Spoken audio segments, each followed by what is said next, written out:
No, no, no. We don't want to record this. Hold on. There we go. Okay. Guys, we are recording. We're officially going to start. Thank you for your patience and for allowing us to talk about dead moles. Good morning and welcome to what we hope is the first of a couple of these.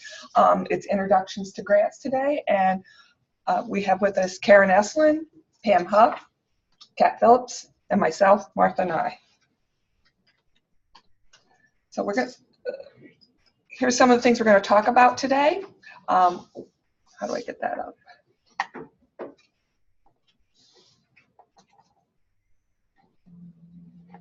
What do you want to record? I just wanted to get that off. Where do we start? Okay. It'll go away. It'll go away. Yeah.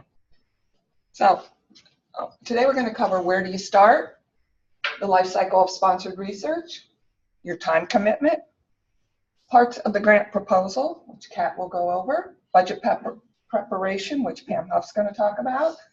I'm going to show you some places where you might be able to find some funding. And I'm going to talk about some examples of some successful grants we've had here in the library. So,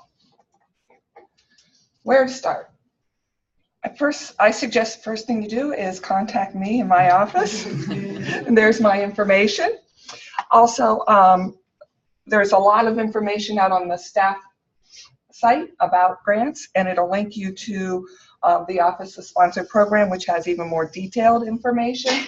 But the reason I ask you to start with me is because I can help you with this whole process.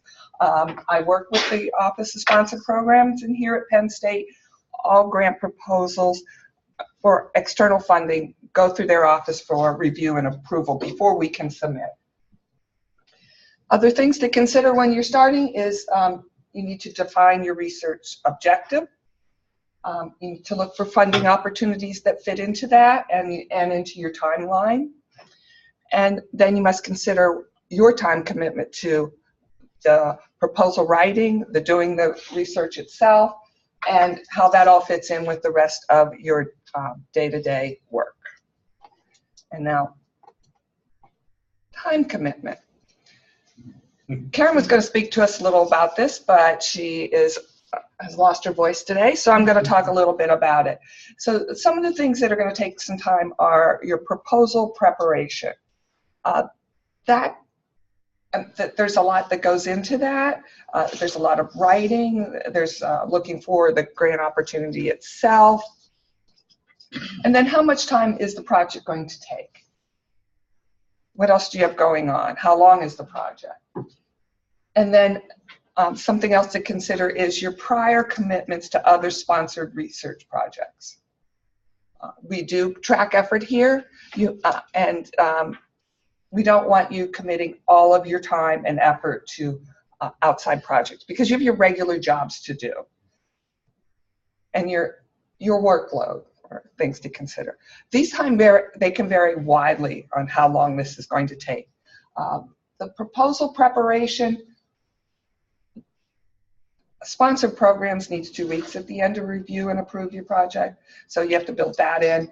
How long is it going to take you to write the proposal? You have a lot of information to gather. You have to talk to your project team members. You have to look at the requirements of the grant that you're working on. So those are all, and they can vary widely from a couple of months to maybe a year to prepare. So it's all depending on your project and what you're looking to do. Any questions so far?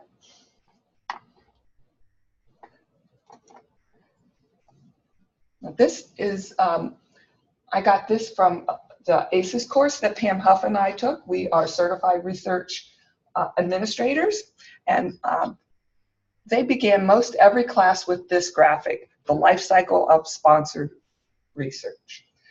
Today we're mostly going to talk about the pre-award, but I do want to go over the life cycle. So it's broken down into pre-award and post-award. In the pre-award, there's submission where you're going to develop and submit your proposal, and that's where most of what we're going to talk about today lands. And then there's the review. Sponsored Programs is going to review it, I'm going to review it, and then we're ready to submit to the granting agency. The granting agency may come back and ask you to, for some refinement on your scope or your budget. So that's number 2, the negotiation stage. And then once there is another part of negotiation where sponsored programs is going to get back the award notification from the granting agency. And they're going to look at the terms and conditions. And there may be some things that they're going to negotiate with the funder. It doesn't happen often, but once in a while we have those. They want to protect your rights as the researcher. They want to, it's your intellectual property. So it's another layer of protection for you and the university. And then is the period of performance in the post-award. This is where you're going to do your actual research. So it's broken down into periods. You may have 1 period, it may go on for 2 years, and you could have 4 or 5 periods. You may get towards the end of your project, and it's going to take you a little more time than you thought. So then we're going to ask for a no-cost extension most of the time. There are also some funders have opportunities for renewal, so you can sign on for another year, or a competing continuation. That's more like reapplying. And then there's the reconciliation and closeout. This is where you're going to write your final reports. I'm going to help you write your final budget report, and research accounting is going to also do their final budget report. And then we close it out, and you're finished with your with this one. And now Kat's going to talk to you about the different parts in the grant proposal. I have a question first Yes. before you leave. When you get to the negotiation phase and the Office of Special Projects is looking over what the grant says, Yes. Is the person who applied for the grant, do you see that also, or does that happen all without you? They will contact the PI Okay. and me. And yes, because we're all going to work on that together, because it's your project, it's your intellectual property, and the principal investigator is ultimately responsible for the project. Yes, thank you. So if you're doing, submitting a proposal with someone from another institution, how does that work in terms of our Office of Sponsored Programs? It depends. Most of the time you're going to get a sub-award or contract for your part of it, and sponsored programs will review those terms and conditions. And also, and then we have to set up, I don't know how do we get paid, if we're getting paid for that work. Because you may, most of the time we invoice at the end of every month for either your time or equipment or whatever your part of it is.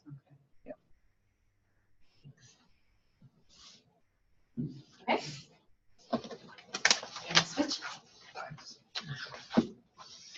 So I know that some of you in here have already authored grants before. The breakdown I'm going to talk about are the different aspects of grants that you can generally expect. Not every single aspect is going to be the same depending on the grant that you apply for, but the information that we talk about, you're generally going to need to put into different grants. So it might not all be called the same thing, but you're generally going to have to provide at least some level of all of this information. So we have, this would go away. We have a really lovely little chart here. All these slides will be shared with you, but this really is your grant writing process. So you're gonna look for prospective grants. You're gonna talk to Martha about that. You're gonna develop your proposal and your budget. You need to start working on your budget as soon as you start working on your entire grant. Budget should be done from day one. Don't wait until you've done all of your methods and objectives and goals, because everything needs to be tied together anyway. The reason letter of inquiry is undotted, you're not always going to be required to submit a letter of inquiry or a letter of intent. Yes, ma'am? Just to be helpful and being the voice Of Karen. You can move it if you go under more. Oh. You can hide it if you go under more. How do I hide it? Down. Optimize share for full screen video clip. Yes. No? Ooh, at least it's down there now. Okay. So we'll move it around as needed. Thanks, guys. So anything that you see in dotted boxes are things that aren't always going to be a necessity. So generally, if you do submit a letter of inquiry, that is either going to be requested of you or something that you can go out and do on your own to say, hey, this is our idea, this is what we'd like to do. Does this fit with your scope? Does this seem like something you would be interested in hearing more about and possibly funding if the grant proposal goes well? And then you would receive a request for formal application. You would then hopefully be able to prepare your specific proposal and then go on about. So this is a rehashing of the chart you just saw previously, but it's a different way of putting it in perspective. You are allowed to decline awards. I don't think that that's something that people necessarily know, which is why it's in the chart. You can accept or decline. You know, things happen, things come up. There are lots of reasons that you would want to decline or think about declining. And who do you think you talk to if you want to decline an award? Martha. The answer to any question I asked today that maybe, who should you talk to? Martha, you're going to talk to Martha. So, this isn't going to let me press slides now.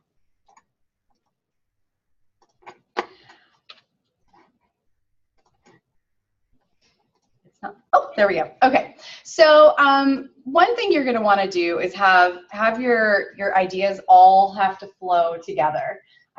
It went away. It did go away. I saw your excited face. So you're going to always have to start with stating your need. Make sure your need is strong and legitimate and fits with the scope of the body whom you are requesting funding from. They want to see that, yes, you do know what you're talking about. You do recognize a need that is there.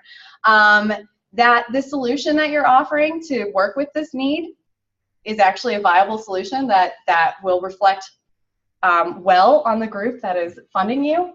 That your plan says, yeah, I see what we need to do. We can totally, this is a great plan. They are going to be successful in their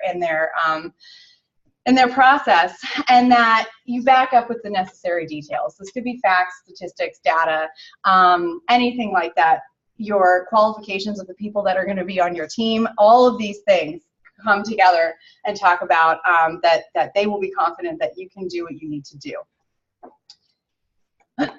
So this is the short version of the grant writing basics of what you're going to look at. I'm actually going to break this down a little bit. So this all plays in with your timeline. So always know the deadlines. If you miss a submission deadline, you can't submit. There is no late drop. There is no submitting the day after it's due. Once that deadline comes and goes, it comes and goes. Don't be scrambling to meet a deadline. I think in grant writing, it is best to start as ahead of the process as possible. If you see a grant funding opportunity that you only have 2 weeks left to apply for, because there needs to be 2 weeks for the office to review everything, clearly you're not going to be able to write it that day and submit it that day. Please don't do that. As someone who has experience with writing a grant and only having 2 weeks to write a grant, it was a very stressful experience, and I don't recommend it for anyone. Make sure you have a team of people and that they understand the time commitment as well as you do. Just because you're the PI doesn't mean you're in it alone. So your team members all have responsibilities, they all have duties, it's totally fine to delegate, but make sure that your team members, I'm assuming that most people in here would be a PI or would be writing a grant, but this is really good information for people on your team as well. They also need to understand what's going on. So that's kind of your basics. We're going to write the proposal, which is going to include your narratives, your budget narratives. Not only are you going to provide a lovely statistical or figure breakdown of this is why we need $12,000 for food, and this is why, or not $1,200 for food. That's an awful lot of food. I'm super hungry. So this is why we need X, Y, and Z. you have to actually talk about why you need X, Y, and Z and not just provide the monetary breakdown. You're going to need to provide supporting materials. Has anybody in here written an IRB before? You might need to write an IRB for everybody who didn't raise their hands. You know, you are going to need to get signatures from different people. If you're working with a different group on campus, like TLT, for example, you need to have permission from other people's supervisors, other people's bosses. You need to take all of this into account. And I highly recommend creating some sort of submission checklist. If you don't want to create your own, guess who you can ask for a submission checklist? Martha! Martha! Yes. It is a really good idea to read recent awards if you can find them. Not every single body will put recent awards out there. Sometimes you'll get snippets or just portions of recent awards. Sometimes you'll get to read the whole award. I know if you're looking, for example, at ALA will put past awards out. They will put snippets of why people were awarded or what projects they're doing. They won't necessarily share the whole application, but at least it can give you an idea of what other people are doing and what they're looking for, what scope of work they're looking for. And then there's always the follow-up. So it is a game. You're playing a game. And it's playing by the rules. The guidelines are the rules. Every grant is going to have unique characteristics, unique guidelines, and just different things that they're looking for. But make sure that you don't treat every grant as, oh, this is just a grant. Every grant is individual, and you have to apply for that grant as if it's an individual personal interview, because that's what it is. They are giving you money. So get and read and know the guidelines. So the request for the proposal, that's an RFP. This is, again, becoming a student of it. Do you understand the goals of the program? Do you understand how your idea fits with these goals? Does your idea fit completely, or do you really have to finagle your idea to fit within the goals? If you're really grasping at straws and you're really, really finagling and saying, I can word it to make it seem like it's going to fit, is there a person you should talk to look for other sources of funding? Martha! Yes. Call your program manager, call your grants officers, talk to different people, because just because your idea doesn't fit with the specific funding source that you have found doesn't mean that your idea isn't worth being funded. It just doesn't fit with that source. So this is part of your timeline, is just going through the request for proposals, going through the guidelines, and making sure that you are putting all of this time in the appropriate basket, because you are kind of putting all of your eggs in one basket when it comes to certain grants. And they do take a while. They do take a while to do. So understanding the criteria used to evaluate proposals. The RFP will generally contain criteria used to evaluate, not always. Again, all grants will be different, but try and find this information. This will help you tailor your proposal. And it will help you focus your efforts and where to put all of your information, all of your eggs, so to speak. So when you want to look at being successful, you want to be innovative and you want to be creative. Funders like seeing new ideas. They like seeing fun ideas. They like to see something that they would have never thought of, which is not hard to do as librarians. We tend to be very creative and very innovative and have needs all the time, all over the place. So is there a problem that you have had forever and ever and ever, and the solutions that have been presented just haven't worked, and you say, hey, I have this new idea. Go for it. Absolutely go for it. Oh, I forgot to take that part of my slide, and I'm so sorry. Call Martha. You're required to do that at Penn State. You have to work with Martha anyway. Not every institution. If you move from Penn State, which given our longevity here is not necessarily something you will do, but if it is something you do and you work with a new granting office, or like where I was from, I had no granting office when I wrote my first grant. I was completely on my own. The Vice President of Academic Affairs read through it, said, okay, gave the authorized signature that was necessary. Our Chief Financial Officer said, all right, I got the money in the account. Here's your account number, have at it. And that was it. That was it. That is terrifying. Please, please do not take for granted the fact that we have all of this help here, because it is fabulous and glorious. But it is a known statistic that 85% of all successful grant seekers have already been in contact with their program officer during the proposal writing process and during just the funding seeking process.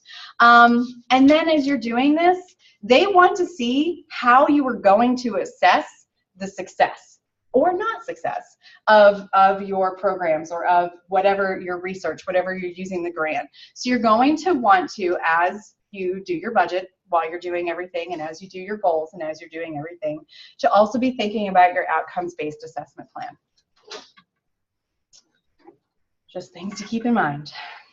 So the basic parts of the proposal, I'm not going to read this laundry list to you. You can see them here. But on the next page, for those of you who like questions for what is the cover sheet, who are we? So you can look at all these different things. So when you're looking at your cover sheet or your letter of intent, it's your case statement, it's your proposal summary, it is your abstract of your grant proposal.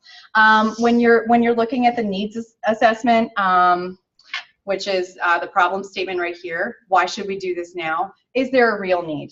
What is going on? How do you identify the need? How do you define the need? And how do you justify the need, right? So that's your problem statement. Your goals and objectives, your goals and aims, measurable objectives. What are we doing and how are we going to do it? Your procedures, your evaluation. Again, this goes into your assessment. How are you going to assess everything? Like I said, outcomes-based assessment is the best thing to do, but there are other types of assessment that you can work on. Who are the personnel? Who is working with you?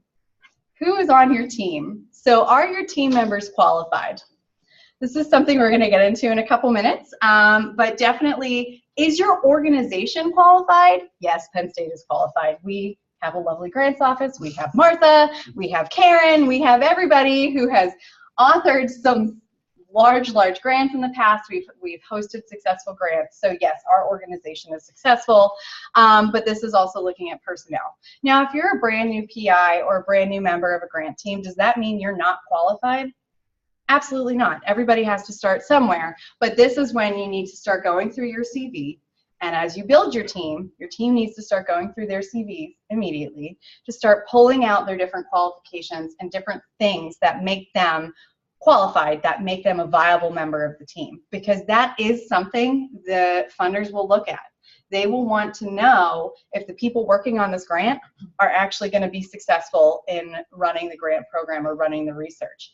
Just because you're new doesn't mean you won't, but you have to really tailor your specific qualifications that make you eligible for this funding, right?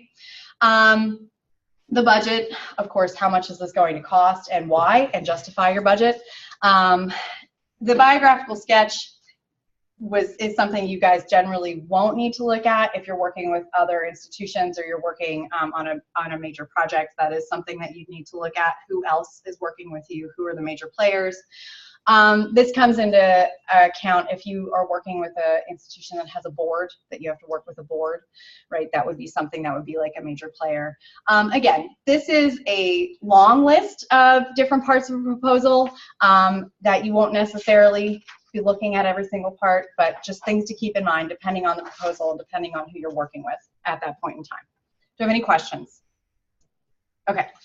Yes? They might be for the end. That's fine.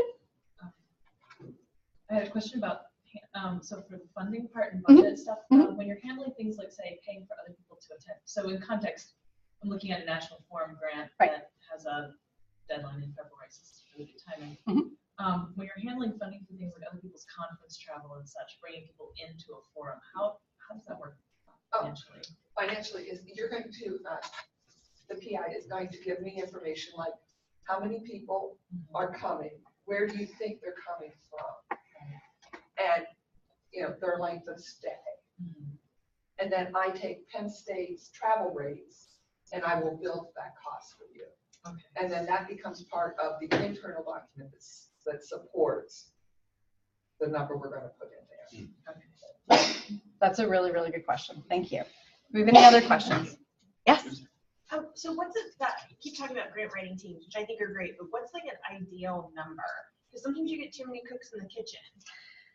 Yeah, I don't have a good answer for that. If someone else does, Karen, if you have a good answer for that, you can write it down on your Post-it. I would say it depends on the grant. While she's writing, Yes. she observed that your box came down and the little corner became yellow and she thinks you have a chat question. Oh, And the answer is 1 to 3. the answer is 1 to 3. Okay. I do have a chat question. Thank you. Can you summarize the question? That was hard to hear. So yes, I can do that. Thank you. The question was, what do you do if you're bringing in people to attend as panelists, right? If you're bringing other people in to attend a forum, how do you pay for their conference and how do you pay for their travel and things like that? So did you hear Martha's answer? You can type it in your chat in here and I will, no, okay. Martha will go over her answer again. Thank you.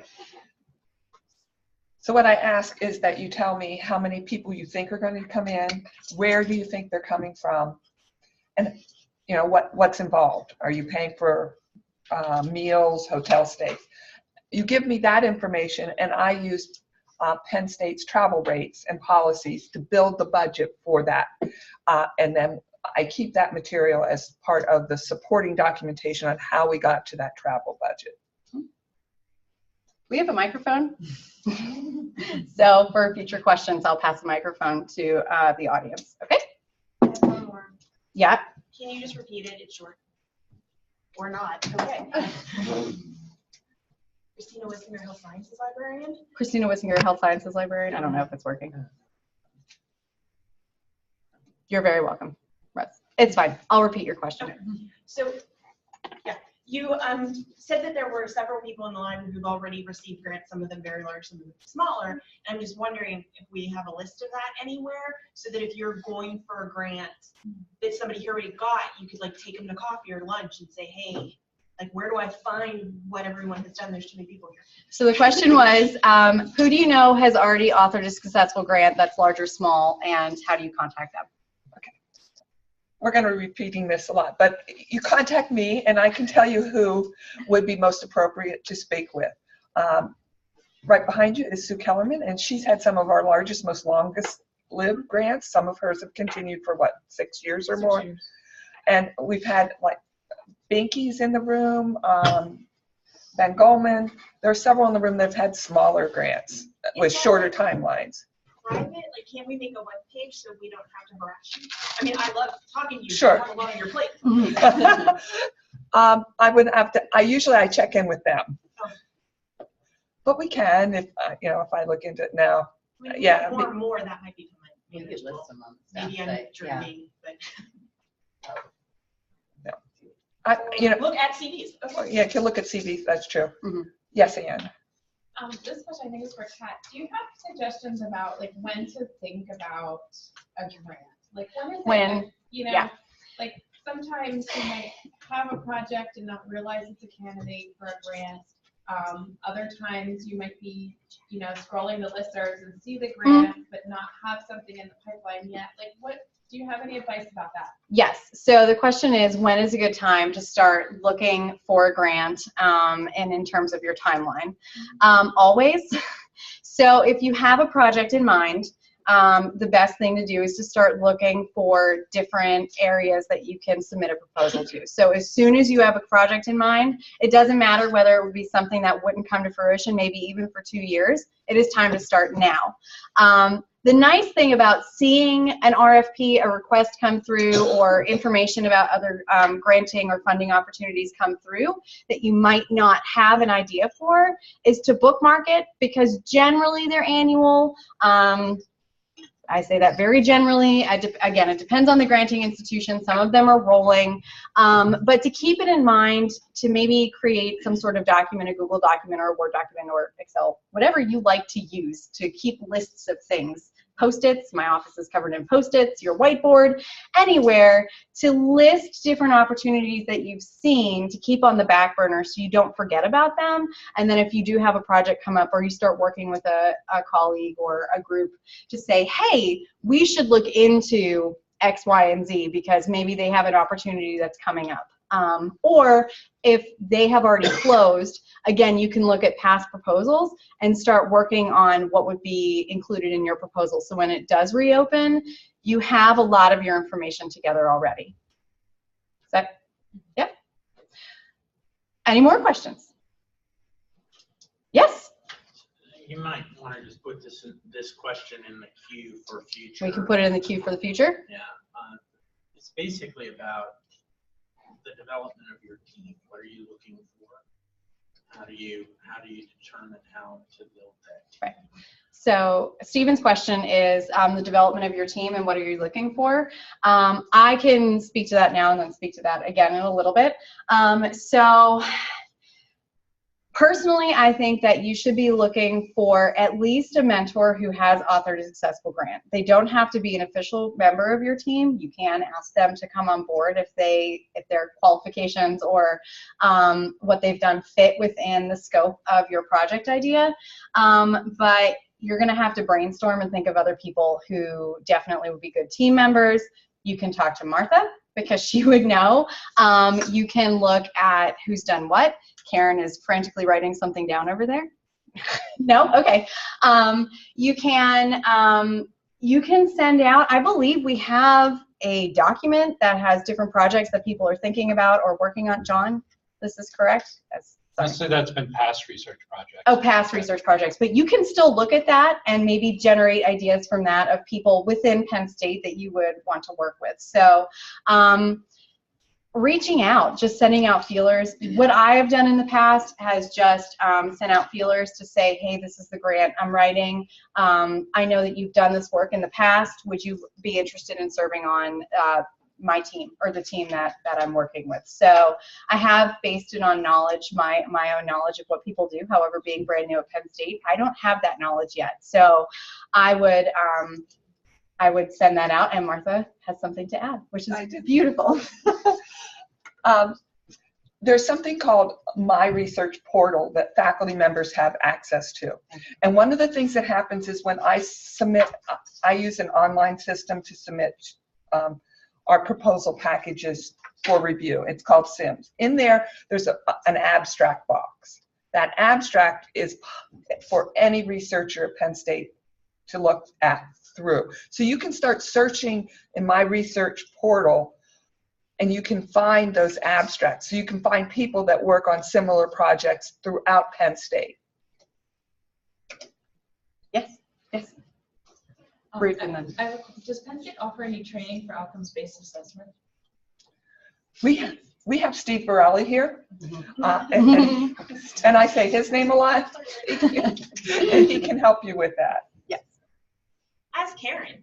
And ask Karen. Ask Karen, but only when she has voice. Like, as Karen. I'm being as Karen. Regarding teams and expertise, Ruth's grant idea is a good example where institutional and individual diversity is key. Right. So yes, that is absolutely true. Yes. So institutional individual diversity is key also. We have to have a recommendation from the IMLS, from a former IMLS program officer to let the other institution take lead because they've never had an IMLS grant and the PI is a woman of color, and it's like, we want that. Like Penn State is great, and it's great that they would be on this grant. Right. That is what the granting agency will find meaningful. Right, right. So definitely keeping what the granting agency is going to want in mind. It's not about what Penn State wants, and it's not about what you want. It's about what is going to reflect the in the best light as possible on your granting agency. They want to show diversity in what they're funding as well, and who they're funding. So absolutely keep that in mind. So I'm not going to spend a lot of time on really breaking down the different parts because we're getting really, really great questions, and I'd rather focus on questions, but because this is what we're covering today, I'm going to talk about the different parts. So The letter of intent, like I said, is not always requested. Always make sure it's on letterhead. Who doesn't like getting something on letterhead anyway? But always make sure what you're sending out is on letterhead. It is the introduction of your group, yourself, your institution, and your ideas to the funding body. So be short and sweet and to the point. My general recommendation is 1 page. Don't go think about it as a cover letter. You generally don't submit a cover letter that's longer than 1 page. So if you are submitting a letter of intent, definitely make sure it is kept to 1 page. You are going to have some budget narrative in it. They do like to see around about how much you're going to be requesting and why. Again, budget narratives are fun, and Pam can help you with those. And Martha, of course. But this is again your brief summary, as is your executive summary. Your executive summary is your abstract of your proposal. So I have a sample introduction on a letter of intent. There we go. This was a funded proposal from UMass, the nursing school. So you can see just in their introduction who they are, why are they seeking support, what is their problem, what are they going to do to solve their problem, and how much they're requesting over what time frame. 2 sentences, very long first sentence, very short and sweet second sentence. The rest of their letter of intent is not available to the public, but I would assume it now breaks down their introduction and talks a little bit more about each of the parts that they have mentioned in their introduction. But this is a really nice introduction of a letter of intent. It gives you everything you need to know in 2 sentences. I need to start teaching students to write everything they need to know in 2 sentences. I've been unsuccessful in that so far. So this is just an example of a really good start of a letter of intent to kind of set the groundwork for what you should be looking at and what you should be thinking about writing. So when you're looking at your executive summary and you look at an abstract of a research paper, what an abstract does is it answers the who, what, when, where, and why, how, the so what is the significance. It's the nice thing about the executive summary, I personally think you should write it last, because you're going to want to pull your most significant sentences from your work and put them into your executive summary. Don't reinvent the wheel. You already did all the work. Now pull the most poignant wording that you have, the most catching, the most driven, and definitely take key sentences from your proposed initiative, from your target population, from your goals, your measurements, and your plan of action.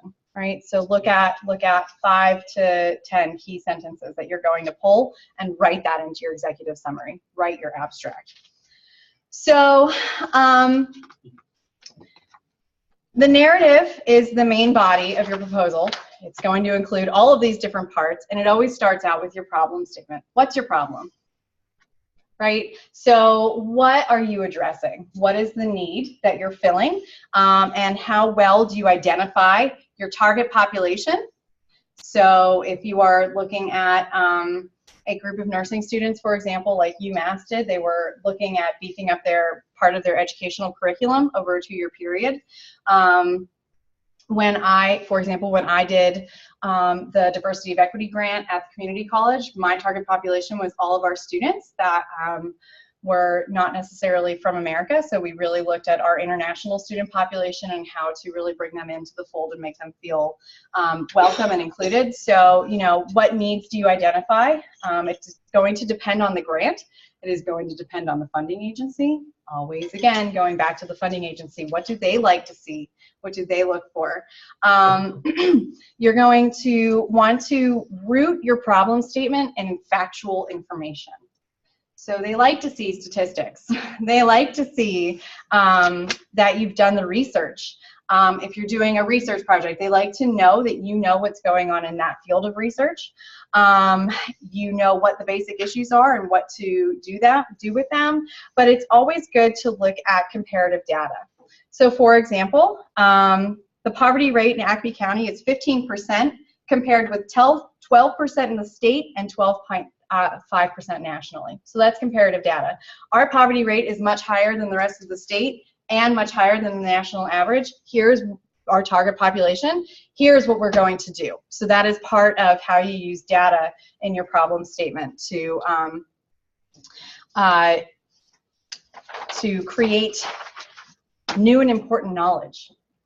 What are you giving back to the world? What are you giving back to the community? And what is the funder giving back to the world and the community, because they funded this, and without them, this new and important information would have never existed. Yes, it would have. Someone else would have funded it, but they like to look good. They want to look, this is why all of this information is so important.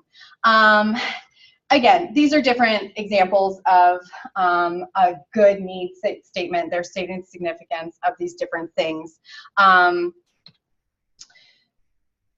Again, going back to the funder, it's what your funder wants, not your organization, not Penn State. What language does the funder understand and appreciate? As a group of librarians, should we use a lot of library jargon? No, you just never should. Right. Christina's response was no, you never should. But it's very hard to do when you're writing. And you want to give the reader hope. Okay, so the poverty percentages are higher, but what are we going to do about it to make it better? We want to be rays of sunshine, unicorns and rainbows all the way through all the time. Don't be negative. So here's a sample problem statement. If you have any questions, I will take them now about problem statements, or you can read this. Again, this is modified from a proposal that was accepted. So I have another one as well from 1999, but it's really long. So I just wanted to put them in there in case anyone had questions about what a good problem statement looked like. Yeah? This one's way too long. I shouldn't have included it. But again, they are from two different types of grant proposals as well. So I noticed that there's no like sources cited in there. Is that okay?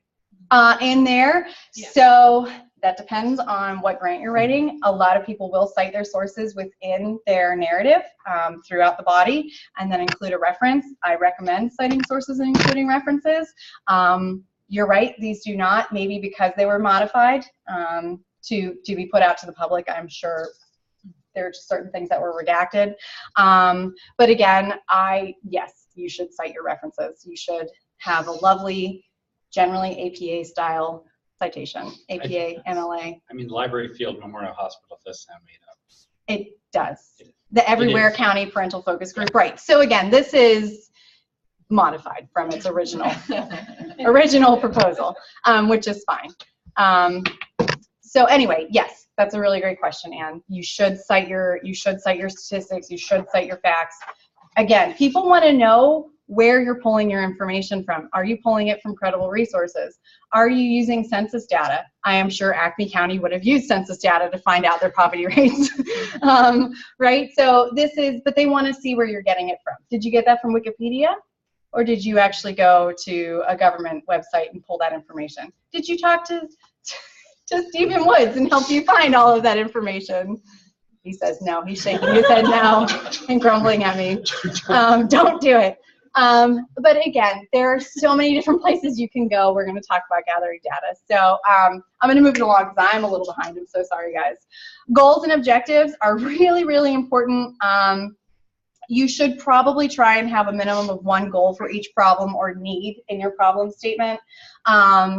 This is, of course, going to vary depending on what your defined problem is. If your problem is pretty big, obviously you're going to have more goals than just one. But if you define a need, you have to have a goal. You can't have a need with no goals and no objectives. Like that's a major red flag, will not be funded, right? So you're going to want to talk about how it's going to benefit. And then your process and your product. So what tangible results? Again, this is your outcomes-based assessment. These are how are you going to show that you were successful. The goal is a broad statement. Your objective, excuse me, is how you're going to accomplish that goal before your methods, which are going to really detail how you're going to go about being successfully completing everything. So your broad statement, you're going to decrease the malnutrition among young people or young children in Northwest Louisiana. Great.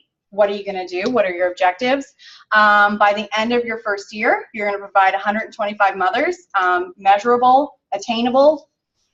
Always have attainable. Make sure your goals are attainable. Don't say I'm going to provide 125,000 mothers. That's a lot of mothers. I'm sure there are that many mothers in any given state or any part of a state, but can you really reach that many? So have attainable goals. 125 is a really great number to start with when you're looking at a certain population. We're going to do a 2-hour training program providing health and nutrition information. So your goal is very broad. Your objective is this is what we're going to do in our time frame. You gave some solid numbers. You gave a great time frame. It shows that you know what you're going to do. You have a plan, and you're going to go forth with it, and it is attainable. So that's what your goals and objectives should look like. You can have SMART objectives, specific, measurable, achievable, relevant, time-bound. A lot of this was included in that past. A lot of the SMART parts were included in the last slide. You don't need to have every single SMART part. You can see that each example is for a specific SMART part, but you can combine. I suggest combining. They like to see a specific and time-bound, right? We're going to do 90% by 2014, but what year is it, right? So for you, if you're doing something like that on campus here, you would say by 2020 or in 4 years or whatever year we are now, 2 years, in 2 years, right? So I know, it's terrifying. So just keep that in mind that you have different options for what you want to focus on, but you have to make sure that they're achievable and attainable. The A is the A, right? You really need to make sure that you are not overreaching, because something we're going to get to in a moment is that you are responsible for meeting all of your goals. You are responsible for completing what you say you're going to do.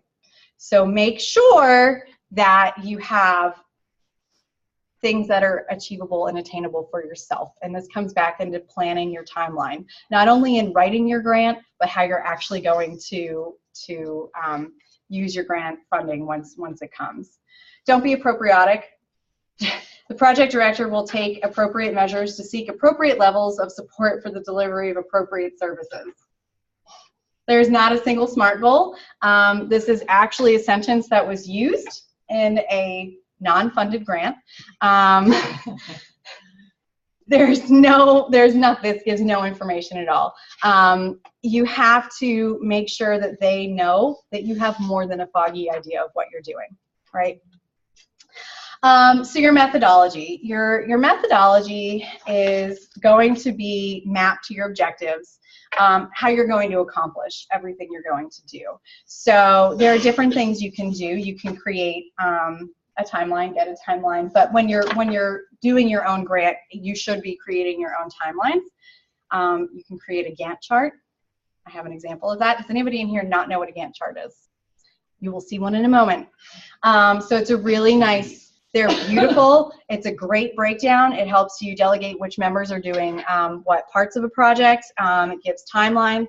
If anybody ever wants to go over to the Nursing Sciences building, they have a whiteboard that's about this big. That is a Gantt chart of a project they're working on. It's beautiful. It is up there so people can say, yes, I completed this. They have like magnets and everything. Oh, it's gorgeous. But it's handwritten, and if someone decides to erase it, everyone would probably cry, right? So I suggest an electronic Gantt chart or take pictures of what you're doing. When you're doing your methods, only discuss the actions that are going to support an objective, right? Be specific. You're gonna want to fully describe the work to be done in the project. So just try not to go on a tangent. Again, that's why you have a team, hopefully, working on a grant proposal that everybody will review and read and go through and say, well, we don't really need to include this in here. I think we should expand on this part more because it's more important. So you're going to specify, again, you would see this in a Gantt chart, but who's going to do what. You can put in there which team members are going to be responsible for what parts. This, again, is going to go back to the qualifications of your team members. Are they qualified to be working on that part? Or, yes, you picked this perfect people to fulfill the different parts. when they'll be done, how they'll be accomplished. So your methods is your big timeline of this is what we're going to do, and it's going to be great, and this is how we're going to do it. Yes? Before you go on to the Gantt chart, Yes.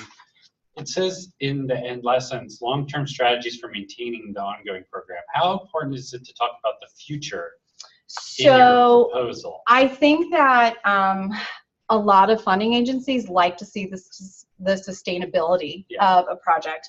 They like to see that you're going to be able to sustain or try to sustain what you're doing without necessarily requesting funding every year or doing the same things over and over and over again. So, for example, so I can talk to my personal grant writing experience.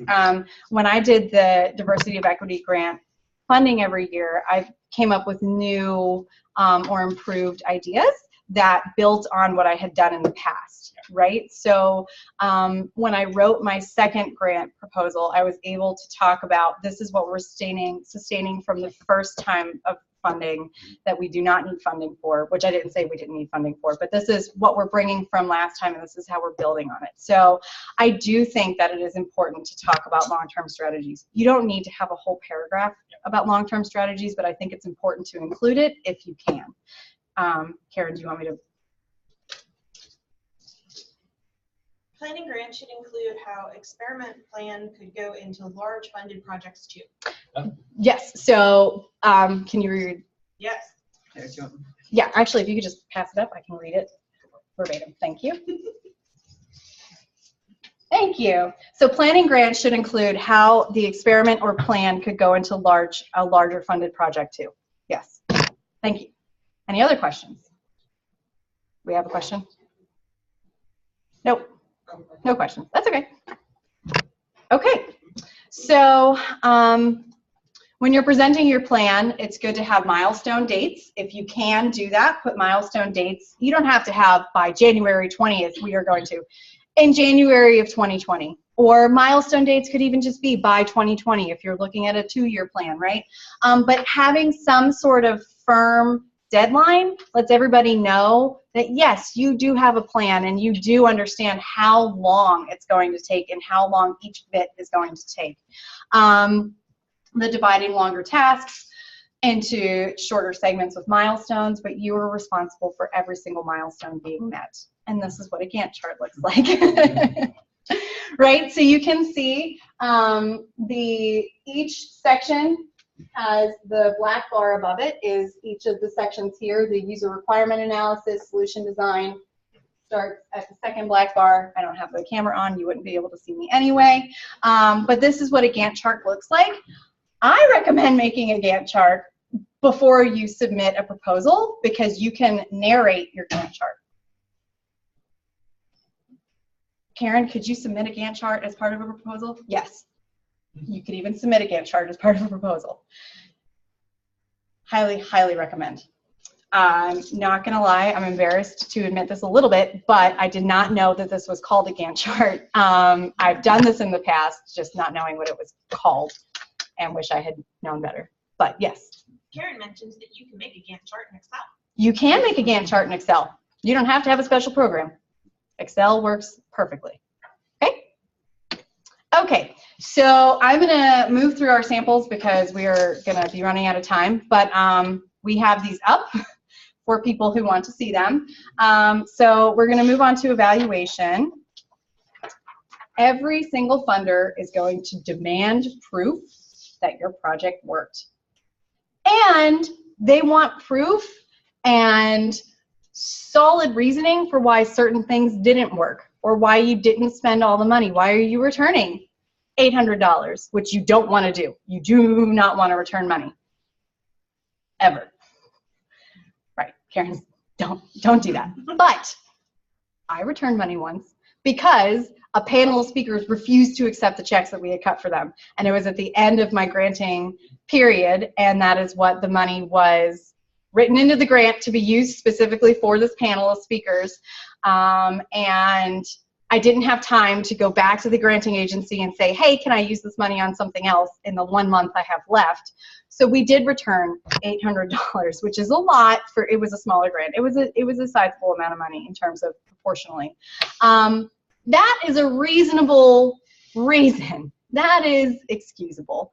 Generally, there are very few reasons that you would want to return money or have to return money. So your evaluation is, how did you accomplish your objectives? How did you go about your methods? What did you do? This is going to be your criteria, your data, your instruments that you're looking at. They like to know how you're going to evaluate before you actually evaluate, right? So they want to know what you're going to do. So this is your outcomes-based assessment. What are you doing? How are you going to assess your programming? What worked and what didn't? What is crucial for funding in the future? What maybe doesn't necessarily need to be funded, right? This is the sustainability. So you're going to look at all of that. You're going to look at data management and analysis. Again, this is when you'd want to talk to Steve Borelli. He'd be a really great person to help you work on your evaluation part of your proposal and how you're going to evaluate. And then the steps to actually do the evaluation while you're running your grant at your institution. So we have people to talk to that aren't just Martha, but guess who else can help you with evaluation? Martha! Who knew I wasn't going to say that? So I'm going to turn it over at this point to Pam to talk about budget, which is probably one of the scariest parts of a grant, in my opinion. It was for me. We're good. Yeah, I think we're good. Martha is actually going to walk around and distribute you've heard mentioned SIMS budget throughout the session today. And when the budget information is entered into SIMS, which is the university program that the grant proposals are submitted into for OSP's review, the budget information that she enters in it can print out in a certain format. And so what we wanted to do today is just give you an example of a blank one. And so for those of you online, right before the session, Martha had sent out an email with attachments, and included in those attachments was this SIMS budget that everyone in the room has. And so we're going to just kind of talk about the parts a little bit as we work through the slides here. So in general, from a budget perspective, there are a couple things we just wanted to highlight. As far as the budget, what you want to do for the budget is prepare a detailed budget that's consistent with the proposal narrative. So you want to have your narrative work through and a lot of the details as far as what you want to accomplish, and then use that information to help you build the budget. When you are working through a budget or through a grant proposal, oftentimes the granting agency has their own format that they want the budget in. And so in speaking with the others in the group while we were planning for today, the recommendation and what I have heard is that you kind of take that budget document that the granting agency has provided, because that's ultimately the one that's going to be submitted as part of the proposal, but you build that information, and then that information is then used by Martha to enter it into SIMS. So she's the one that's going to go into SIMS and she's going to enter this budget information in, but she's going to use the information that you provide to her. So part of the information that's very important to give to Martha when she's building the budget is, document the grant timeline and the personnel commitments. This again, it's used to compute the amount of time that personnel will spend carrying out each portion of the project. All the budgets must conform to both the granting agency guidelines as well as PSU policies. So as she's working on building you're working through writing a narrative and building a budget based upon what you've read in the guidelines. In addition to that, from the business office OSP perspective, we're also looking to make sure, does this fit university policies? Because if it doesn't follow university policies, we're not going to be able to ultimately process it and carry it out. So we want to look at all options and alternatives and how something can meet the policies. And then you always want to remember, whether it's in building the budget or the grant's been awarded and you're spending the budget funds, you always want to remember that costs that are incurred always need to be allowable, reasonable, and allocable. Those are three words that among the research community, and if you go to presentations that the universities put on, those are three words that they always, they continually bring up. What does allocable mean? It means that it's able to be allocated and there's proper backup. So like So it fits in the budget. it fits within the budget, you can charge it to the grant, and there, all the necessary backup is there for it. Got it. And so, does that make sense? So Yeah. far. Can you give us an example of something that would go against Penn State policy? Well, an example of something that would go against Penn State policy. So for instance, you have traveled, so something, an example of something that would go against Penn State policy. So say you've worked travel into the grant, but but when you've traveled, you travel first class. That's against Penn State policy, and that's actually not reasonable. But there may not be anything in the guidelines specifically saying among the travel section that you can't travel first class. But, you know, you want to be good stewards is really what it comes down to. And so we know as good stewards that, and as university travelers, we're not going to go stay at the, you know, the best hotels and travel first class. We're going to make sure that we travel reasonably, and we you know, look to make sure that we also have all the necessary backup that the university requires. Karen also mentioned equipment purchase. Yes, well, we're going to talk about equipment in a bit, but that's a great thing to bring up. So equipment purchases. If it's so say for instance, the purchase of a laptop. You want to purchase, you have $2,000 left on the grant, you have a month left in the grant, you're trying to figure out how do I spend it. Purchasing a laptop right at the end of the grant to kind of carry out some of the last details, for instance, that's not something that's okay on grant funds. As a university employee, we are all issued computers to use. And so unless it's specifically detailed and defined in the grant, and there's a direct correlation to why we would need that purchased in the grant, and it's not something that the university provides, then that's again another example. So we're always very careful when we're looking to purchase, you know, purchase equipment on a grant. Thanks. Sure.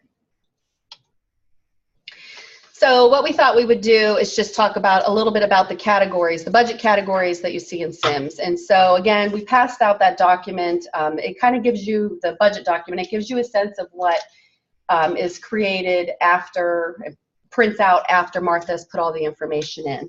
But one of the first categories that when building a budget within SIMS is the personnel piece. So salaries are charged as a % of monthly effort. And so when you are you know, building a budget, what you need to do is you need to look at the timeline. Who is going to be working, when they're going to be working, what is the percentage of effort that they're going to be putting forth on the grant. The PI is going to have effort that captures the work directly that they're doing on the grant, as well as the program management component of it, because they are overseeing the grant and making sure things are on track, and you know, and looking at the expenses and the spending and spend rate and things. The technical individuals that are also written into the grant, primarily the time that they're going to be spending, the effort they're going to be spending is going to be just strictly the work. It is going to be strictly the work that they're doing. And so from a salaries perspective, that is one of the first sections of the budget. Wages are charged at an hourly rate. And so when an individual records their time, they're appointed within the system.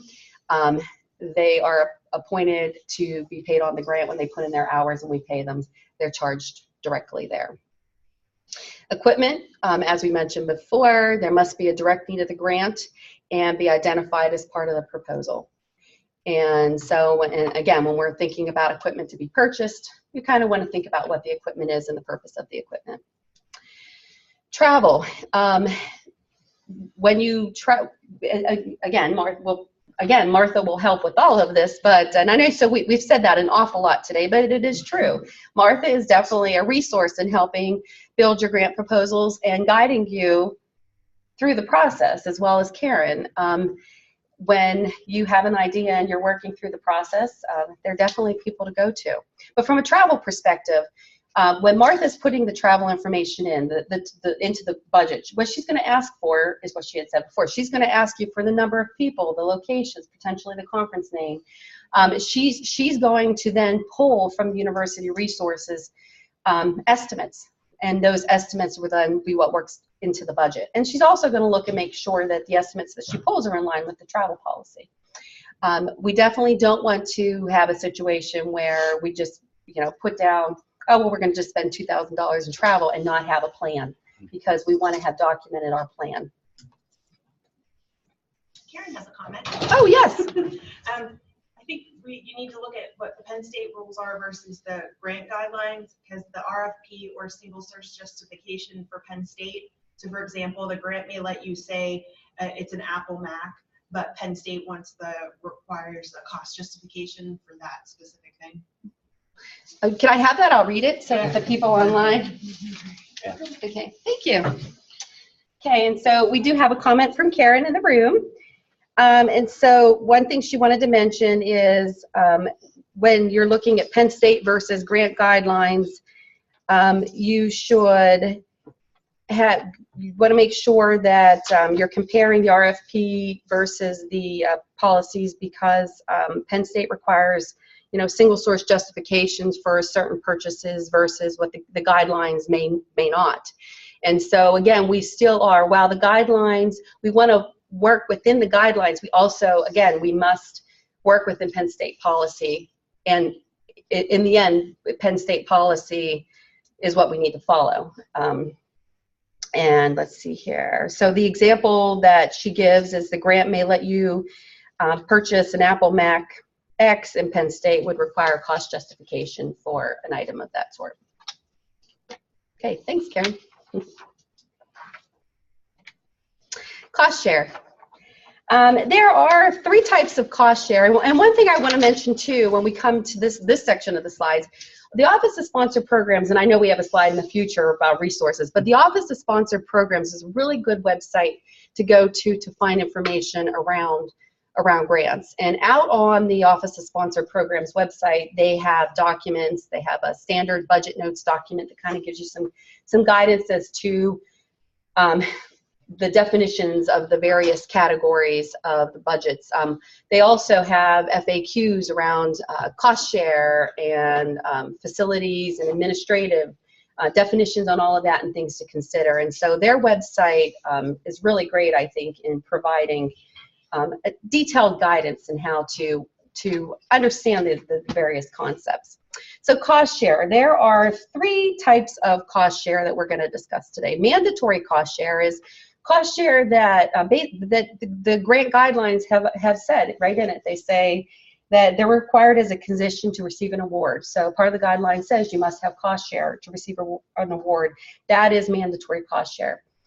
Voluntary committed cost share is committed by the university through inclusion of that cost share documentation in the proposal. So you incorporated cost share into the proposal, and that budget, that narrative that documented that cost share was accepted. And so as part of that acceptance, we are then required to record, capture, keep track of the cost share. And an example of cost share, for instance, could be, could be salaries. That's probably the best example. And so we're required to track that cost share in a budget. There's rules around budget structure as well, not as much the budget itself, but when you're dealing with cost share and the financial system and the budget numbers that we use, we have a budget here at the library, and it's similar, other admin areas have one as well. That's our cost share budget, and we utilize that to help with tracking. And so when it comes reporting time, whether it's an interim report, it's a final report, we are able to very easily go on and pull and say, oh, okay, well, we know that from a salaries perspective of our, committed salary cost share, this much has been charged. We've tracked it accordingly. The other nice thing about having the other budget is that, if you have, so say you're somebody that's, you're very interested in sponsored research and you are involved in many, grant activities, whether it be in a cost share perspective or a direct charge perspective, by distributing the effort to the appropriate budgets, that's another way for us to make sure you're not overextended. because we don't want you to be overextended to the point then that you're not able to do the other things that you need to be able to do. And then voluntary uncommitted, where the university, there's an example of this, is salaries that are over and above what's been documented as committed. So say in the budget narrative, in the budget itself, you had cost share at 5% a month, but then it turns out that, you know, when it all comes down to it, you were really working 8%. That 3% difference is over and above what we had documented as committed cost share, and that's voluntary uncommitted. And voluntary uncommitted, we don't necessarily have to track separately, and we don't have to report it separately. Years ago, I was at a presentation around research, and one of the things that they talked about is that if the grant guidelines don't tell you that you absolutely need to have cost share, then they don't necessarily, from the university's perspective, you may not necessarily, you don't have to include it. They don't want you to include it. Once you include it, then you have made a requirement then to have to track it. And unless the guidelines say you have to do it and it's going to make your budget proposal, your submission, you know, better, it's not really necessarily something that's going to make it more enticing. Now, I know Martha has mentioned to me, just recently, that from an Office of Sponsored Programs perspective, if we do not have personnel worked into the budget as a direct charge, if the PI doesn't have time as a direct charge on the grant, say it's an equipment grant, but you know that there's going to be program management activities, and so their salary, for instance, will be cost share, that the OSP will push back and say, well, you don't have any personnel listed, and we know that the PI is going to have some time. And so in those situations, internally within our SIMS budget, we will recognize and capture the fact that there is cost share, that somebody's working on it, but it's not something that we then share with the granting agency. I know cost share can get complicated. Yes? When you're talking about salaries as part of a budget, salaries they're not static, right? They're changing. So how is that taken into account when you're budgeting? That's a wonderful question, because, and that's actually something that I wanted to mention, and I didn't write it down, so I missed it. So the question is, we may be putting together a budget proposal, you know, a year before it even starts. And so from a budget perspective, we may be preparing the budget using, you know, the salary rate as at the time that, you know, this in effect, that's the time we're preparing the budget. So from a proposal perspective, what we'll do is the university recommends, and it's part of their budget notes, it recommends a 2.5% increase per year. And so if it's a multi-year, for instance, we would use the current year rate, and then we would just, you know, add the 2.5%. And so it's based upon an estimate. That's for the budget side of it. But then if the grant is funded, it would be the percentage that is actually being paid, like it's the percentage of the rate that's being paid at that time. So sometimes salaries is one line item in particular that we do find that we'll have a little, you know, we may have some fluctuation there because of the fact that we know we're using estimates, and when the actuals happen, it's different. But I think granting agencies also understand that you're working with the information, the best information you have at that time, and that whenever the work is actually happening, it could be a little bit different. Okay? Fringe benefits. Probably everyone in the room here has maybe at least heard us, or maybe heard the term fringe benefits, but really what fringe benefits is it's the university has approved fringe benefit rates, and the Penn State's cognizant federal agency is the Office of Naval Research. So basically fringe benefits is for every salary paid, there is a percentage that is related for the fringe benefits. And the the benefits themselves, that percentage is made up of a long list of things that the university pull in to calculate the rate. So it may be a component for, you know, it's been a really long time since I've even seen anything that makes up the list, and it's not really something that they have out there, but I think they pull in the, a benefits component, and they pull in maybe a percentage for, unemployment comp, and they pull in. So it's really a cost. It's the cost to the university to have an employee, basically, is what it is. And so from a grant perspective, when you charge salaries to a grant, there's always that fringe benefits component. And so for every dollar that is paid in salaries, the related fringe benefits also automatically charges. And so the same thing applies whenever you have cost share. For every, while it may not be charged to the grant, from a university perspective, there still is that fringe benefits component. And so when you're doing the budget, so say Martha is helping you work on the budget, you've given her the percentages, you've given her the timeline, you've given her the names, we've pulled everything. When she's entering the information into Sim's budget, the percentage that's going to be applied and calculated, the budget system actually, Sims will automatically calculate it, I believe, based upon the type of the category, because there are different fringe benefit rates depending upon, wage position versus salary position versus a grad student. When the budget is completed for that, whatever the approved fringe rate that is in effect at the time that the budget is being prepared, that's what's used, regardless if it's 2 years, it's going to span over 2 years. But again, that's another one of the items that fringe benefit rates are reviewed every year, and they're approved every year, and they may change, but it's something that if there's a little bit of a change, it's not an issue. And then the F&A rates again, and then F&A rates is also known as overhead. So if you've ever heard the word, speak about overhead on sponsored research, that's what we're talking about. It stands for the facilities and administrative rate. So basically what it is a rate that is applied to sponsored research that helps the university recoup some funds that help support the central services of the university. And so and again, this rate, similar to fringe benefits, is approved through the Office of Naval Research. Let's see here. And the Office of Naval Research. It's our largest.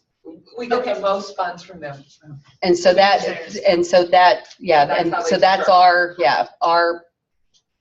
that is the agency of the university as far as from a rate perspective. And just it's an interesting fact from federal government's perspective, like we may run into situations where there's some sponsoring agencies that they'll put right in their guidelines that they're not willing to pay overhead, and they're not willing to pay, fringe benefits, or they may even say, when I used to work over in public broadcasting, and we had a granting agency that would say, well, we're only going to pay 5% of overhead. That's all they were willing to pay. And in those situations, the difference between, so say if it's 5% and the rate's, 50%, for instance, we'll throw something out there, then that difference is cost share. And any time you have a situation where we are not going to be able to charge these rates according to the university rules, we have to go through an exception process, which Martha helps with that, and that goes through OSP. Anyway, I think that probably covers that. And then one other thing we wanted to note, and I know this was brought up previously, but as PIs, you are the budget administrator. Ultimately responsibility falls on the PIs to make sure that you've met your deliverables and that you're monitoring your budget. And so one thing that we wanted to hear is this: we're not going to go into these policies, but these are just some policies to kind of have in the back of your mind as far as key policies when you're dealing with sponsored research from a budget administration perspective. So the travel policies, and then there's several research protocols. So we weren't going to cover them, but if you ever have any questions, don't hesitate to contact myself, Karen, Martha. We're here to help. And then we're back to qualifications.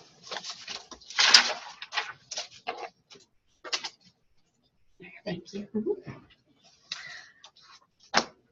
So I don't really need to go into qualifications anymore because I'm assuming that I've pretty much covered that leading up to this point. But it is very important to reiterate that the people you work with need to work on their CVs. The people who are members of a grant writing team will generally need to submit a 2-page CV. So again, something you should tell your team members if they are on board to work with you. This is something they're going to have to do. They're going to have to pull out the qualifications that they're going to have to pull out the qualifications that best fit that grant or that purpose, what the funding agency will be looking for. Generally, they'll have to write a 1-paragraph bio as well.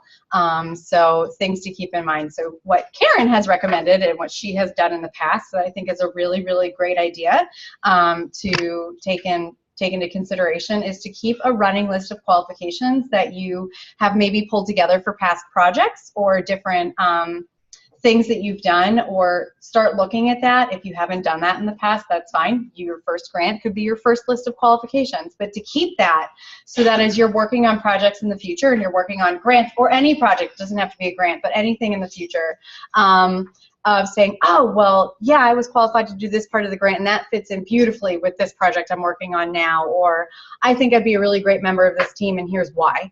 And you can pull all of that together, and it makes it easy to create your 2-page CV when you already have your different lists of qualifications for all the different things that we all know as we all wear all the hats all the time that we are qualified to do. So that is definitely something that you need to tell your team members that they will most likely need to do. Not only do they need a 2-page CV, but it needs to be tailored to the project and the grant and the funding agency. It has to be what they're looking for to the best of your ability. So yes. So if you have someone on your team Mhm. quite accomplished, Mm-hmm. do you have any suggestions on how they could limit their possibly 10-page VDAP? Like only in the last 3 years? Yeah, yes. Yeah. So the most relevant, yes. So most relevant time-bound information, and then just the parts of their VITA that stick closest to the project at hand. If something could be a qualification, but there are other things that are better qualifications, just go with the best of the best. So it's going with the cream of the crop that is the most recent. That's a really excellent question. So do we have a template? Do we have a template? Ah, that's a really great question. Some granting agencies will have a template for you to fill out. Some will not. And I don't believe Penn State has a template. It's because it depends on the grant. So no. But you might get one from the granting agency.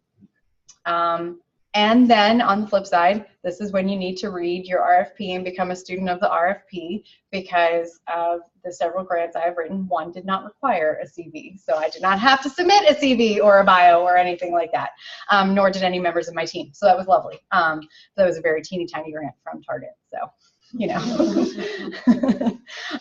which wound up being very successful. It was awesome. But anyway, so this is, again, becoming a student of the RFP, but things to tell your team members when you're getting other people involved, that this process isn't only on you, it's on everyone. This is a time commitment for everyone. Maybe less so for your team members, but it is for everyone.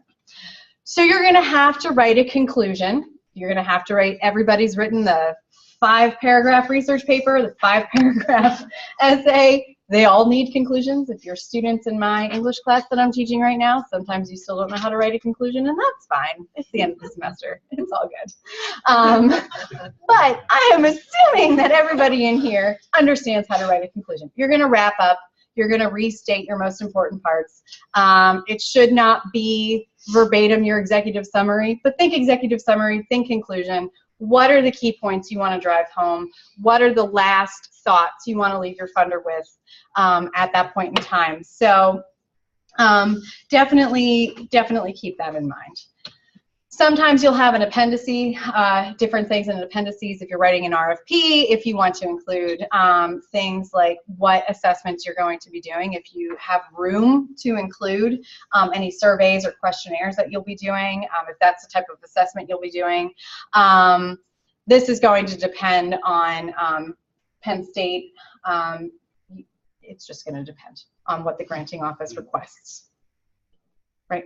So they might request the current operating budget. I think majority of, yeah. And guess who can help? Martha. I broke this down. Martha wrote this down, yes. I broke this down into 2 parts. So these are some things that you may or may not be asked for, and you'll have to read your solicitation But don't feel that you have to gather a lot of this. I have access to these things through the Office Sponsor Program, and a lot of it, because we're a public institution, they're out there. So I can give you, tax exempt list of board of trustees, audited financial statements if they want them, and our current operating budget. But you are, as Kat has been talking about, the principal investigator, you're responsible for the CDs, letters of support or endorsement, and that will be spelled out in the RFP, and letters of commitment from any consultants or subcontractors. And that can go beyond letters of commitment depending on what we're doing. Right. So again, in your timeline, if you need to be requesting letters from people, if that is something that you need, think about that well in advance. If you need to request a letter, you probably need to give some sort of documentation saying, this is what we're doing, this is our needs statement, this is why we're doing it, this is how we're going to do it, here are our goals and our outcomes and our timeline, to show that you know what you're talking about, and this is why we really appreciate your support. So you need to have all of this pulled together. Yes? And this is something else that I can help with. If it requires the dean, please send me a draft of the letter. I will work with Sandy and the dean to format it. She may have some changes, she probably won't, and get the letter signed. So we have granting agencies that require a letter from President Barron. Sandy and I work with their executive assistant over there. We send them a draft of the letter. They add their part, format it, and send it back. But those things require time because, especially for the president of the university, he's not always here and he's a very busy man. The same with the dean. So we do need a few weeks for that process. The same thing comes for signatures. I said previously you might need specific signatures. I would need signatures from the Vice President of Academic Affairs when I worked at the community college. I had to make sure the grant was done so she could read it and sign it, and she was actually in the office, right? So again, all of these lovely things that go along with your timeline. And Karen notes that those letters of support could include quotes for equipment and services. Those letters of support could include quotes for equipment and services. Thank you, Karen. That's a really fabulous point to put in there. So when we're looking at, all right, so these are all the parts. We've done all the parts. Everybody knows everything that needs to go into a grant. Lots of the parts, all the moving parts. They all have to tie together. Make sure we write it in 9th or 10th grade level. We avoid jargon. Abbreviations, we want to try to avoid abbreviations. Everybody knows if you're going to write ALA, you have to write American Library Association, parentheses ALA, and then you can use ALA. Try to avoid them if at all possible. If you're going to be addressing who is doing what, you can use last names. You don't use any sort of Mr., Ms., Mrs., Doctor, no sort of title. You just say, Esland will go forth. No one needs to know, right? So you just use last names. People like white space. They like bullets. They don't necessarily like to read a book. They really like to be able to read through it and say, okay, I've got it. I've got all the points. This is great. This is good to go. Use your action terms. Anybody in here who is currently working on a dossier has their list of action verbs. If you need one, I just got mine in my mailbox yesterday. I can help you with that. I'm sure Christina has hers too. Oh, I don't want to see any more. You don't want to see any more action verbs. I will help you with that then. Use the active voice and try to avoid these common writing issues. Spelling errors will knock you down a lot of points. Probably, well, not probably, but possibly lose you a grant. Overusing of jargon, overusing of acronyms, they irritate grant reviewers. Don't try to sound incredibly smart. I know, we all know you're incredibly smart. That's fine and that's beautiful. But again, this goes back to jargon. This goes back to your sentence structure. Don't write overly complicated sentences. You saw in the examples, they are very straightforward, to the point, simple language. This is what we're going to do and how we're going to do it. That is your focus. That is your goal. So if you're going to look at paragraph coherence issues, this goes with length and style. This also goes with verb tense. Make sure all of your verbs are in the same tense. Again, these are Common thing, common mistakes that people made, which is why it's nice to have a team. And everybody proofreads. And then guess who else will read it? Martha. So your credibility is diminished, obviously, if you don't address all the criteria in an RFP. This is going back to being a student of an RFP. If your parts don't connect well, everything needs to talk back and forth to each other throughout reading. If you fail to address how you're going to assess, fail to give good solid examples of how you're planning on assessing and doing your assessment. And then this comes to including the extraneous information, particularly in the methods. This is where people tend to put the most information that is unnecessary. The most unnecessary information appears. Obviously, we're not going to play 20 questions. When I've done this in the past, I've just worked with people that have different learning styles. Sometimes questions are really nice, but if you can answer all 20 of these questions, either when you're looking at an RFP or when you've finished writing a proposal, you have a good shot. I think, in my opinion, you have a solid chance of being funded. And then also, if you can answer these before the RFP, that you actually write anything, that means that you're most likely applying to an appropriate agency or an appropriate opportunity, right? So you're going to need to make sure that data is with you throughout the process. Data doesn't only include statistical data. This includes things like your receipts. Any sort of anecdotal feedback you get, anecdotal evidence is not a bad thing. Make sure you're recording any sort of feedback you get, not only from participants, but also people who volunteer or work for you or with you during the process. And then, as always, keep all of your statistical data. Keep everything. You can go through and mine your data and figure out how you want to fit it into your overall your review when you're done, but they want to know that they can answer any question that they may have given on the data that you've collected and given back to them. They don't want to be bombarded with it. They want it to look really nice and really pretty. So that is your job as a PI and as a team, as a grant writing team, is to gather your data and make it look nice and easy to understand, but keep everything. The things you don't think you need to keep, like receipts. That is one thing that people tend to not necessarily remember to keep. If you go buy things, like if you yourself take a P card or whatever, how you're doing it, it's going to be different at Penn State. But when I would take P cards and go buy things, I had to keep all the receipts. I had to make photocopies of all the receipts. I had to have all my documentation, all my ducks in a row. I had to have like 4 copies of everything plus the original. Just make sure, because this also helps you illustrate that you did a really good job. We know you're going to do a good job, but being able to show, I did a fabulous job, and here is all the proof that you need, showing that I did that.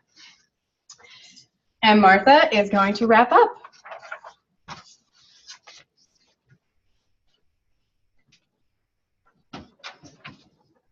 Where to find funding is what we're,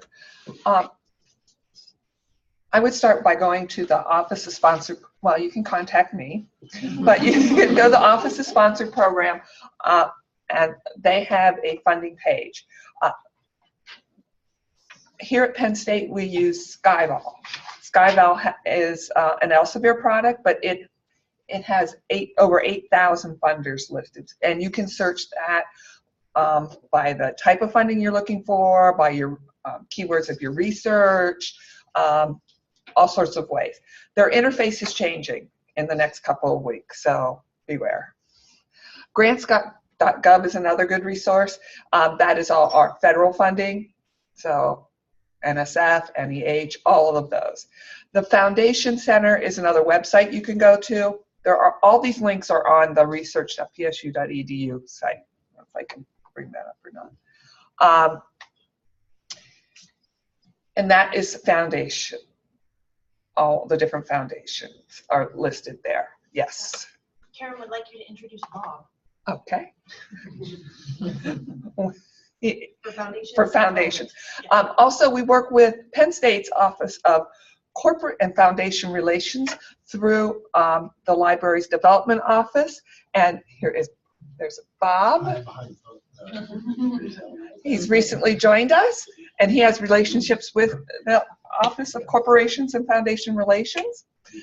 And he and I will be talking about those in the future. And we can vote them tomorrow. Tomorrow, okay. We're currently working on one right now with one of the program officers from one of the foundations as something through special collections. And your professional societies. Ben Goldman had one through a professional society that he's working on, the Society of American Archivists. Binky and Don had one through ALA, and we're going to work on another one. I think Joy Jackson is looking into one.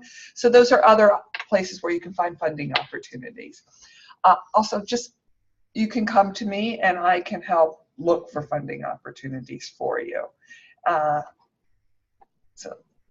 There is the Commonwealth of Pennsylvania. We do have at Penn State as an institution gets a lot of their funding from the Commonwealth of Pennsylvania. There's a link to their website. It's okay. I find it hard to, that one's a little harder to navigate, yeah. But there are opportunities out there. And then I want to talk briefly about 2 successful grants we've had here. The first one was with Val Lin and Amy Yenzer. They're assistant, Amy is an assistant professor of biology at Hazelton. Did I have a question? Yeah. Okay. And this was an equipment grant. And it was, they actually applied for $14,000, and because of the strength of their proposal, they gave them $15,000 to buy iPads and software to run the apps for the iPads. And some of the reasons why this was a successful grant proposal was because it included everything that was required. It had a summary, a statement of work, project goals, evaluation plan, a continuation plan, how they were going to promote it. It included a survey to the students that took the class and how that, was this helpful or not. And it included letters of support, equipment quotes, and the CVs. And that's what we find. So our, oh, thank you. Mm-hmm. Okay. Thank you, John. That's really helpful. Christina, this is one we just did. No, we're doing a 3-week asynchronous course. That's a 1-day Oh. workshop. Oh, okay. So there are others. Yeah, and you don't have to be an NNLM to do it. The Life Sciences Library registered University Park as an NNLM library, so you just pick it from the drop-down list. So they're always very helpful. I think a lot of them, Kat takes a lot of them. Yes. You don't have to be an NLM member. No, to well, take we are these. actually Because Sciences Penn registered, Life just Sciences, pick Life but Sciences. you personally. Yeah. Yes. Okay. Great. Thank you, John. Thank you, Christina.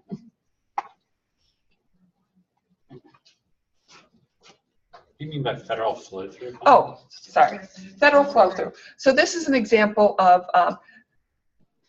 the National Network of Libraries and Medicine gets money from the federal government, from a federal grant, and it flows through to this and to us. So it is under, so it's just an example of how money comes through that you may not think is actually from the federal government. And we follow then federal guidelines for reporting and overhead and all the things that we've negotiated apply to this grant.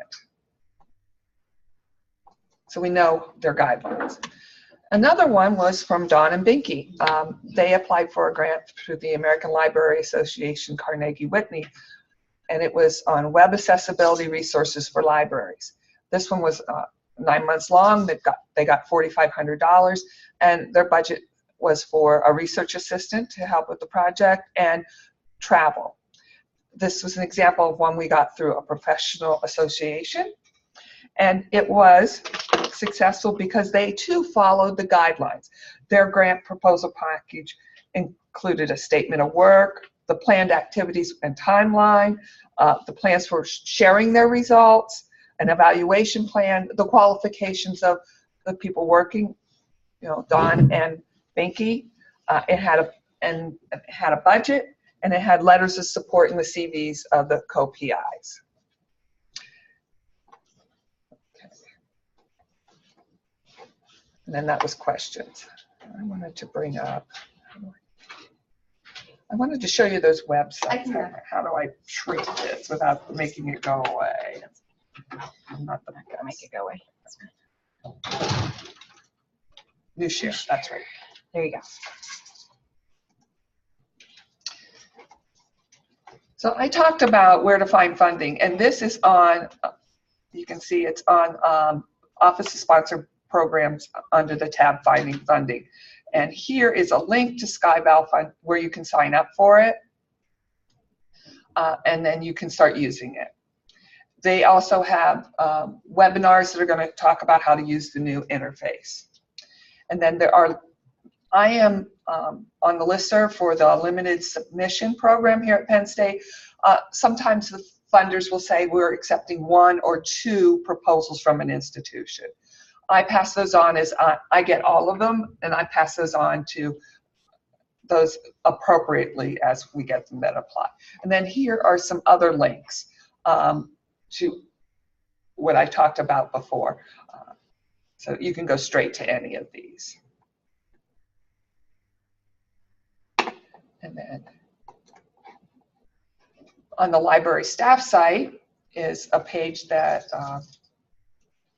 Karen and I put together, and it gives you some ideas and of things that you might want to start thinking about at the beginning, like indirect costs, IRBs, purchasing guidelines, those kind of things. So some of those things might take you longer to get together, like your IRB, depending on what it is. It could be a few weeks or it could be a few months. It might need to go through the official board of review here at Penn State. And a really great resource is the Office of Sponsored Programs website. So it takes you through all the parts that we talked about, the finding funding, the preparing your proposal, the negotiation, the issuing of subawards and contracts in the post-award.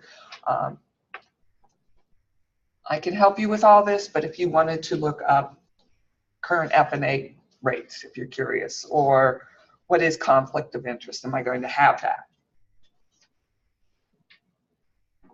Anybody have any questions? I have something I'm gonna actually. Okay, add. Yeah, I just, You saw it's not it. specifically related to this website, but it's something that I think probably at least is good for everyone to be aware of. In that, so as a budget administrator, or a PI, you're asking the business office to, pay bills. And so anytime you have paperwork or submit an order to have an item ordered that's on a grant, we are maintaining all of those files. And so what we do is we keep all that backup documentation, and oftentimes we funnel it right to Martha so that she's able to keep it. So while you may not have the backup for this purchase or that purchase, we do have all of that, and we do maintain it in our grant files. And so that at any given point in time, if your grant were to be, audited, we have that information. Okay? Thanks. Yeah. So I have all that. And I keep everything per Penn State regulation on retention. We have all those files. Anybody have any questions for us? And one, could you, so if I have, the example that comes to my mind is I want to purchase a specific kind of software. Can you just talk me through the process of how that would work for that grant? Sure. So Stephen's talking about purchasing software off of grants funds. Or anything. Or anything. So in order to purchase software, you've identified a software that you would like to have purchased either for the use on the grant or for use in your daily work.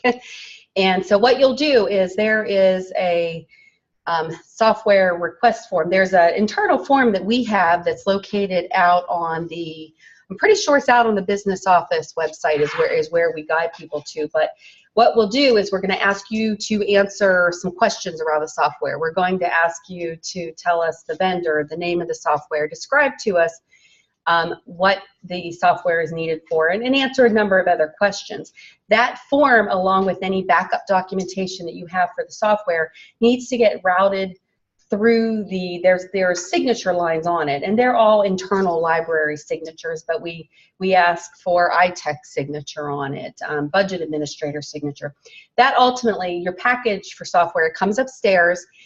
And what I need to do then is I run it through, the university has a software decision tool. And if it's a software purchase that's an online purchase and doesn't require any type of hard copy signature agreeing to the terms and conditions, then it goes through the software decision tool. And those questions that we ask you to answer on that sheet, they're then used to help me answer the questions on the decision tool. And in addition to answering the questions, I'll review the terms and conditions just to make sure there's nothing on there that we need to consider whenever we are answering the questions. If the software purchase passes the decision tool, then we'll continue, we'll proceed with the purchase. If the purchase, it doesn't pass, we'll get a message back. We'll get a decision back. Depending upon how we answer it, it'll either tell us that this is something you need to send on to purchasing. And if that's the case, purchasing has their own software cover sheet, and we'll reach out to whoever has requested it to have you fill out a little bit more information, or we'll send it down to risk management for them to actually review the terms and conditions. So that's kind of the process. But the starting point is always that very first sheet that you will then include. The sheet requests, it lists URLs for the terms and conditions so that we're able to go on and pull whatever needs to. If you've printed it and have it there, that's great too. But does that make sense? So will it have, do you put the grant number on that as well? At the time that the purchase is made, so say for instance we pay via the university issued credit card purchasing card. When that purchasing card transaction is ultimately reconciled, we would use the budget number related to the grant. And then the backup for that transaction would include the receipts as well as all the other documentation that we had received, and as well as the decision. But we would keep all of that together. So what we do, once we get to the okay to pay and the decision how we're to do it, then we decide the best way to pay. If it needs to go through purchasing, we would put the grant number on our purchase order request. But we would use that. Okay, thanks.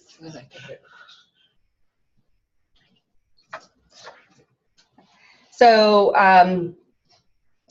what Karen has said here is you have to act like we're getting it twice almost. So in the proposal stage for the software, you're going to want to go through the process of pulling all of the backup and knowing what the quotes are and having all of that information there and ready, and so that you've got your backup at the proposal stage.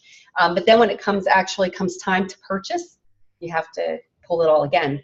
What we've found is that companies will update their terms and conditions, for instance.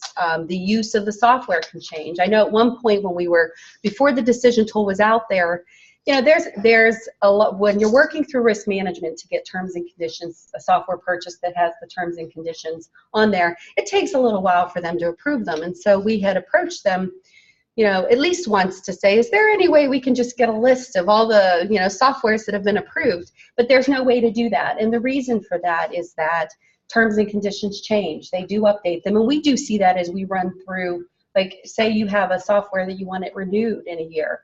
We go through, when you have a renewal on software, it's the same thing. You're going through and we're running it through the decision tool because terms and conditions change. Also, the way you use software may be different than the way someone else uses it. Like your purpose, what you're intending to use it on. So you have to pull it. So it's truly, you're going through that process twice.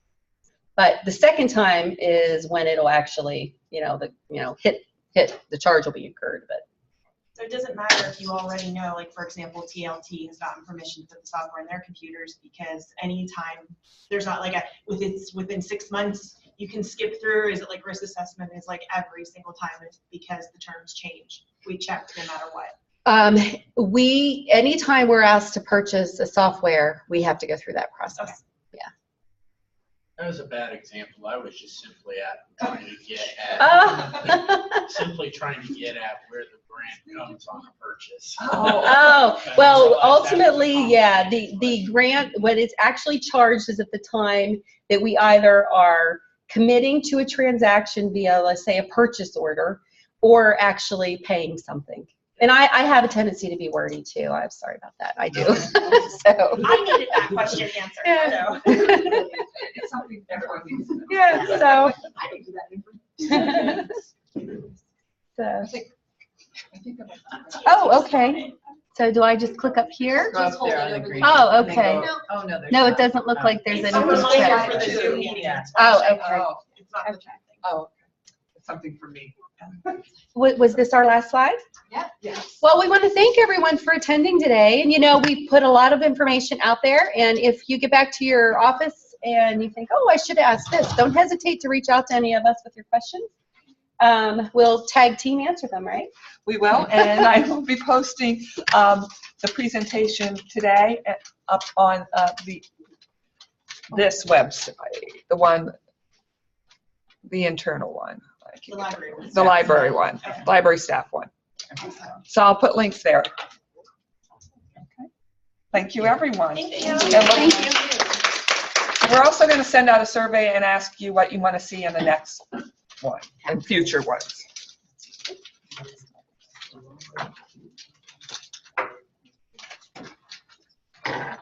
Oh. You're welcome.